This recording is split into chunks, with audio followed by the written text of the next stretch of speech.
The Last Days of Earth, written by Hanson. Exterior, London day. A ravaged London. Acid rain lashes down on a monochrome landscape. Super, the future. Exterior, easy space travel headquarters, continuous. A giant, impenetrable concrete building. The name Easy Space Travel is painted on the side in large green lettering. A hatch opens and a space shuttle blasts out into the sky. Interior, Shuttle Port 44 continuous. As the space shuttle exits the tunnel, it leaves behind a cloud of black dust.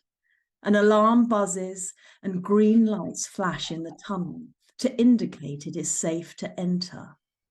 Two workers, dressed in worn overalls and carrying sweeping brushes, scuttle into the tunnel. These workers are Jed, 99, and Rubi-Star, 19.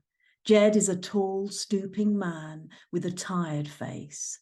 Rubi-Star is a young, streetwise girl with crazy, colourful hair and a face littered with piercings. Both start frantically brushing away the black dust. Rubi-Star sweeps away a pile of dust into a nearby vent. Jed attempts the same, but has to stop and catch his breath. Jed, I got this. I can manage. You gotta take it easy. Jed brandishes his sweeping brush at Rubi-Star. I'm only 99 years old. I still got a few good years left in me. The alarm buzzes again, and the lights in the tunnel change to red. A tannoy crackles and creaks into life. Warning, vehicle approaching. All cleaning staff must vacate the launch tunnel. Rubi-Star looks nervously at the end of the tunnel. Jed continues to slowly sweep the dust towards a nearby vent. Hurry, Jed, or they'll be sweeping us both. I got it. I got it. The sound of a space shuttle approaching can be heard. The next flight to Kepler 62F is approaching. Sorry, Jed. Rubi-Star grabs Jed and manhandles him onto the platform, seconds before the next shuttle arrives and stops. Too close, Jed. Too close. No, we had time. Rubi-Star and Jed enter a staff waiting area next to the tunnel. Peeling walls and missing ceiling tiles paint a grim picture. A faded sign tells us that Shuttle Port 44 is for budget space travel only. Jed and Rubi-Star drop their brushes into a bucket and walk over to the window. The shuttle that launched a few moments ago is about to leave the atmosphere. Lucky clunks. Why can't we be on one of those shuttles? Ain't no place on Kepler 62F for the old, the sick or the sterile. Just because my plumbing don't work, don't mean I can't be no help. Jed turns away from the window and sits down. Rubi-Star watches the shuttle disappear, sighs, and joins Jed on the bench. Passengers are already lining up for the newly docked space shuttle. Look at them, Jed. Look how happy they are. I'd give my left braco to be in their shoes. Every day is the same with you. We sweep the tunnel and then you sit and dream about leaving Earth. You're just torturing yourself. I know. I can't help it. Rubi-Star pulls out a chocolate bar from her pocket. Is that what I think it is? She rips the bar in two and hands half to Jed. Jed puts it to his nose and sniffs. I ain't smelt real chocolate in 30 years. Where'd you get it? I spooned it from one of the flight officers. You know, back in the good old days, supermarkets had rows and rows of these things, and they were as cheap as microchips. Cheap chocolate? No way. I'm telling you, you could buy dozens of them, hundreds of them with just a single day's wage. Jed snaps off a piece and throws it in his mouth. Oh, you did good, Rubi-Star. Sorry I got a bit scuzzy with you in the tunnel. Ah, don't sweat it. We are now boarding for Kepler 62F. Blast off will be in approximately 5 minutes. The space shuttle doors open. Hey, Jed. You were born in the 20th century, weren't you? Only the last few years, kid. What was it like? Jed looks out the window at the deceased concrete landscape. Kid, if we only knew then what we know now, we were told the sun would die before the earth. What a load of skit that turned out to be. Passengers start to board the space shuttle. One little boy stops and pulls a rude face at Rubi-Star. Can't believe the new government is just going to leave us all flunkers behind. Rubi-Star pulls a face back at the little boy. Yeah, I wish I'd got to see space. Just once. Jed Laffey, you have holomail from Easy Space Travel's chief officer. The smiling holographic image of Rex-Badosa, 30s, appears in front of Jed and Rubi-Star.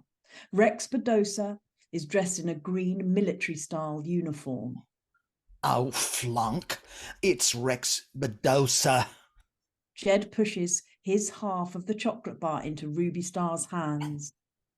Quick, hide the evidence. Rubi-Star hands Jed his chocolate back. It's just a pre-recorded holomail. It's nothing to get skitsy about. Rubi-Star touches the holomail and it starts to play. Jed Laffey, it's come to our attention that soon you will be 100 years old. This achievement has not gone unnoticed. Mother Flunker, I think you're getting a reward.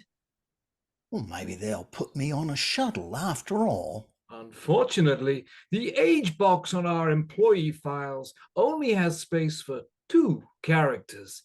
Correcting this would require some effort. So we've taken the easy decision to terminate your contract. Easy Space Travel thanks you for your many years of service. Those 3-bit no-good crater heads, how can they do this to you? Well, what am I going to do? Without a job, I can't pay the rent or buy food. I'll be forced up north to the wastelands. People my age don't last 6 months in the wastelands. What chance have you got? The last of the passengers board the space shuttle. Jed walks over to the bucket and retrieves his brush. Do me a favor, kid. When the next shuttle arrives, don't pull me out of the way. Rubi-Star looks over at the space shuttle and has an idea. To hell with this. We're getting on that shuttle, Jed. Nobody can get on without a ticket. Security will zap us the second we try. Rubi-Star walks over to the edge and points to a series of white lights running along the bottom of the shuttle. I've been studying these things for years. The security measures switch off just before the doors lock. The shuttle doors start to close. Hand me a brush. Jed hands Rubi-Star his brush. The white lights switch off. Rubi-Star jams the brush in the gap in the doors and pulls down until the doors open slightly. Go for it, Jed. Jed squeezes through the gap. He grabs Rubi-Star and pulls her through, just as the brush breaks and the doors snap shut. Interior, space shuttle, continuous. Jed and Rubi-Star creep away from the doors and towards a curtain. And what will happen when they find us? Well, they can't throw us out once we blast off. They'll have to take us to Kepler 62F. They open the curtain slightly and peer through. Rows of people are strapped into seats. The smiling, holographic image of Rex Rex-Badosa appears at the front of the shuttle. Welcome aboard Easy Space Travel's budget flight to Kepler 62F. Everybody cheers and claps. Unfortunately for you, there is no such thing as budget space travel. The passengers stop clapping and look at each other confused. Kepler 62F is a brand new planet, and nobody wants it soiled with waves of working-class scuzz like yourselves. You seeing this, Jed? I see it. I just don't believe it. So, for mankind's sake, you will all be instantly incinerated. Easy Space Travel wishes you a quick and happy death. Passengers start to scream and try to unbuckle their seatbelts. Rex-Badosa smiles and waves. Holes below the passengers' feet open. The seats tip and the passengers slide down the holes and are incinerated into black dust. Rex-Badosa winks and disappears. This kid. Now I know what I've been sweeping up all those years. The holes close and the shuttle starts rocketing down the tunnel. We better strap in, kid. Rubi-Star and Jed make their way towards the nearest seats, sit down and buckle up. Exterior, Easy Space Travel headquarters, continuous. A hatch opens and the shuttle blasts into space. Interior, space shuttle, moments later. Jed stares out of the window, bewildered. The moon looms large in front of them. I never thought I'd see something so beautiful. Yeah, it's some sight. The space shuttle turns 180 degrees and starts heading back to Earth. Oh, what's going on? Guess this is as far as budget space travel gets you. Interior, shuttle port 44, moments later. The shuttle lands and comes to a stop.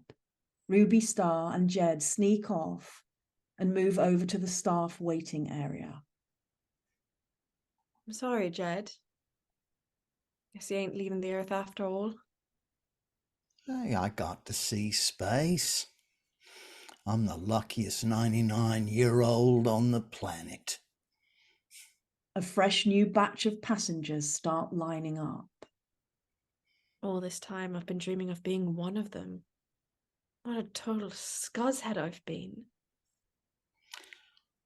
It's like the saying goes, the biohazard ain't always less greener on the other side. You think we should call the poser? Well, they ain't gonna believe us. Skit. I don't even believe it. And I saw it with me own eye, cybernetic eyes. Should we at least try and warn this lot? I feel kind of bad for him. One of the passengers finishes a drink and throws the empty container at Jed and Rubi-Star's feet, showering them in a pink sticky liquid.